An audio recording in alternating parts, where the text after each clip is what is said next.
There's a specific kind of disappointment that pretty much everyone who plays video games has felt. You spend 10, 15 hours with the game, everything is going great, and then at some point it changes shape. It shrinks, loses its way, or simply delivers far less than it had been promising from the start. And with JRPGs, that disappointment hits even harder because by then you've already invested dozens of hours in that world, those characters, and that story. I picked 5 JRPGs that started out strong but ended up losing their way. And when I think of a game that had everything it needed to become so much more than it was, this is the first one that comes to mind.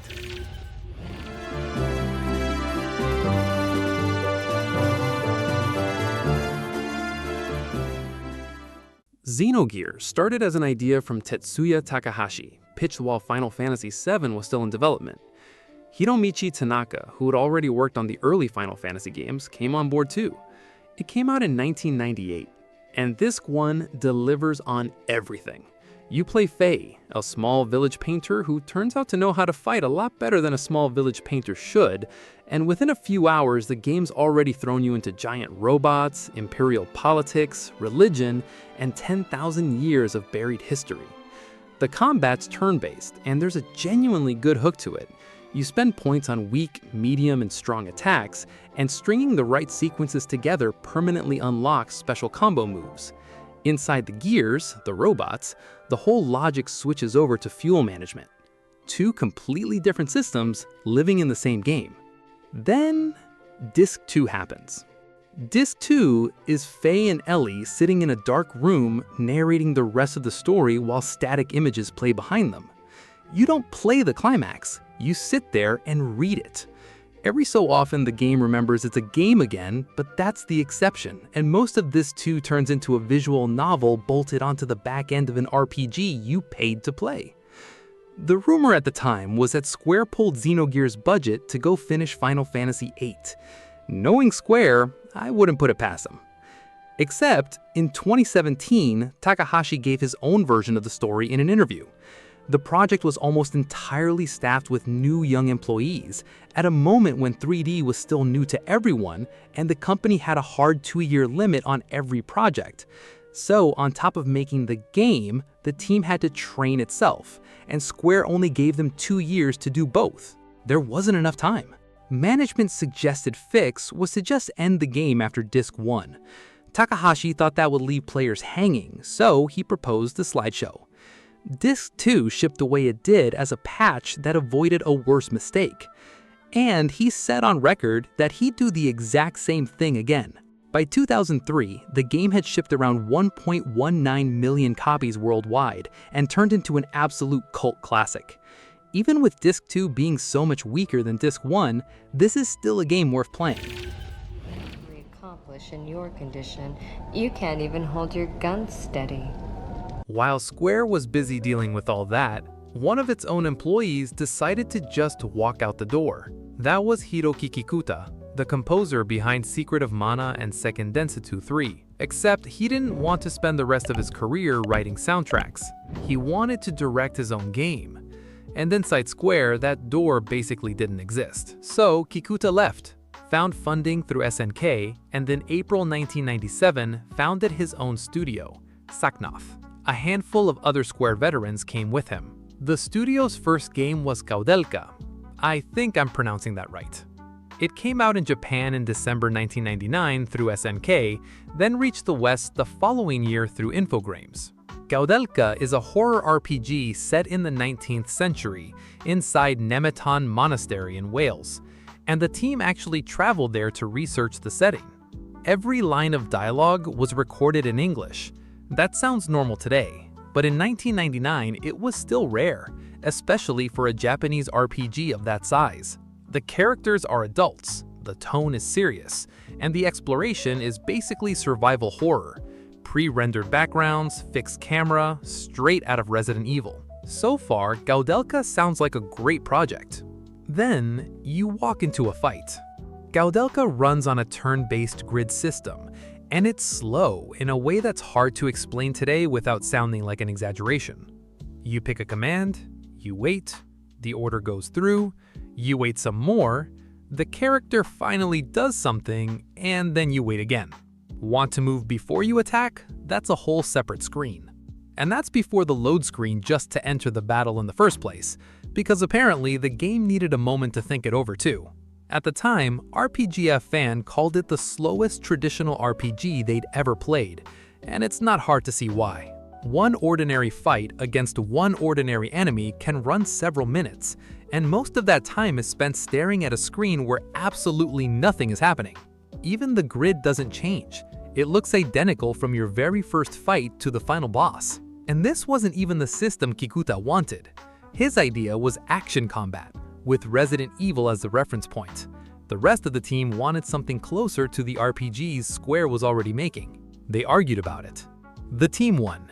The turn-based grid system got built without any real input from the director whose game it was. Kikuta left Square specifically to finally direct his own game, built an entire company to make that happen, and then lost the argument over the actual heart of the project to a group of Square veterans.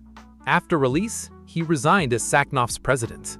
Saknoth carried on without him, took that same universe and turned it into Shadow Hearts, one of the PS2's most beloved series. Gaudelka is that series' Game Zero. If you've got that kind of patience, it's worth it. The campaign only runs about 15 hours. If you don't, go straight to Shadow Hearts, which took Gaudelka's ideas and made almost all of them work better. I actually still owe this game its own full video. Have you played Gaudelka? Let me know down in the comments.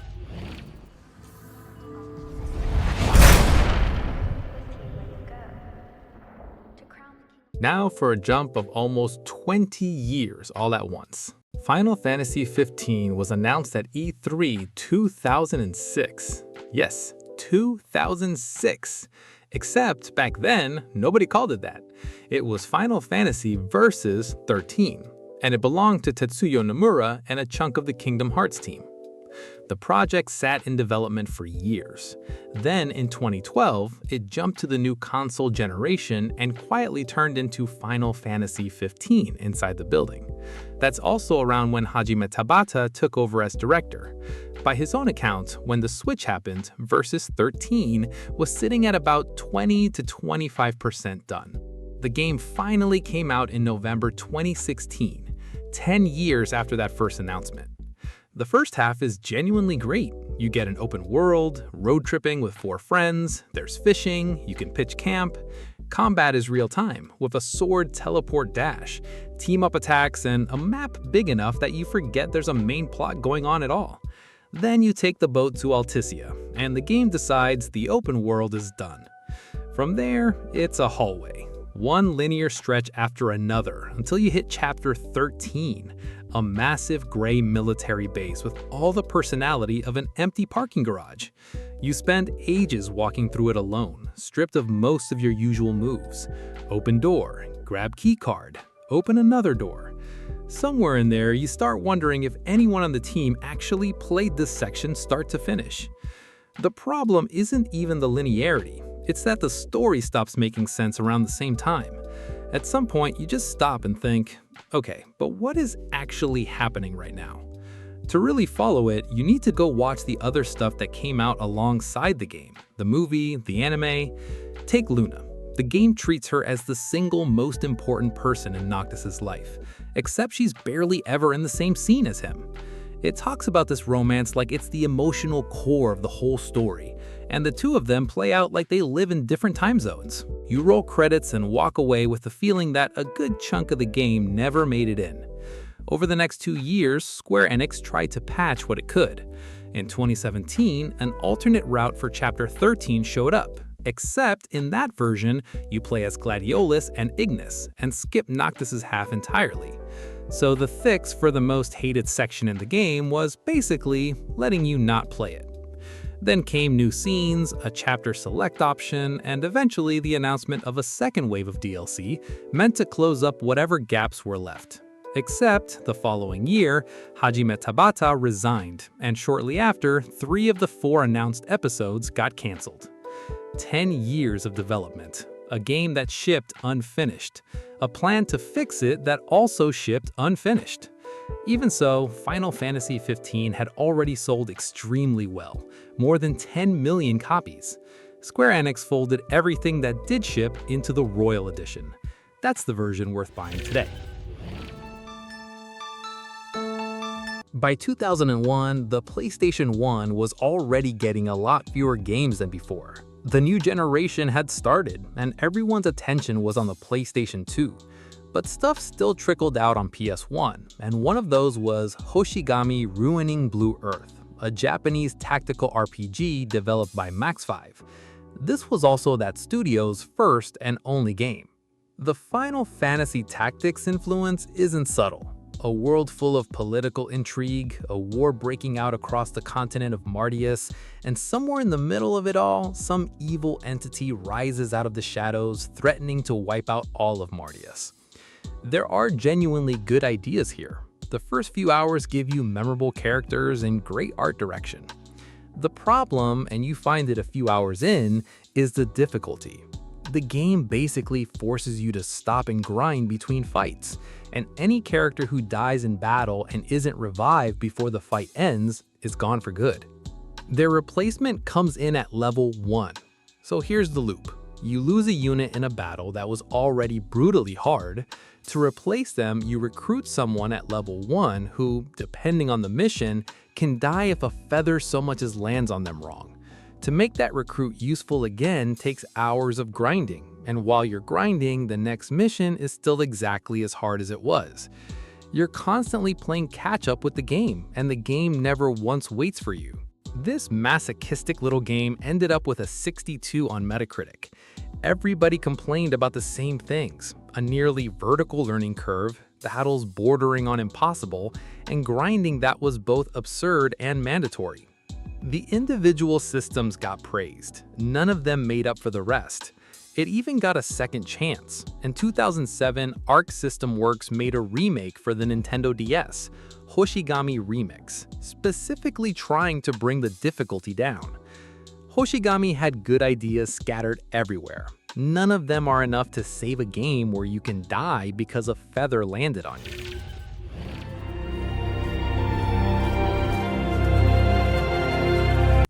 And finally, we have Star Ocean.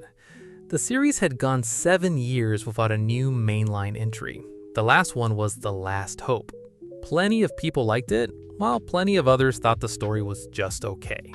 But the real comeback only came in 2016, when Tri-Ace released Integrity and Faithlessness. The story takes place between Second Story and Till the End of Time, two of the most beloved games in the series, and follows Fidel Camus as he protects a mysterious girl named Relia. And the combat, which has always been one of the franchise's strongest features, is still solid. Real-time battles, up to 7 characters in the party, and the ability to switch between them in the middle of a fight. The problem is that the game does not have a single proper cutscene. Every dialogue scene plays out with the character standing around inside the game engine.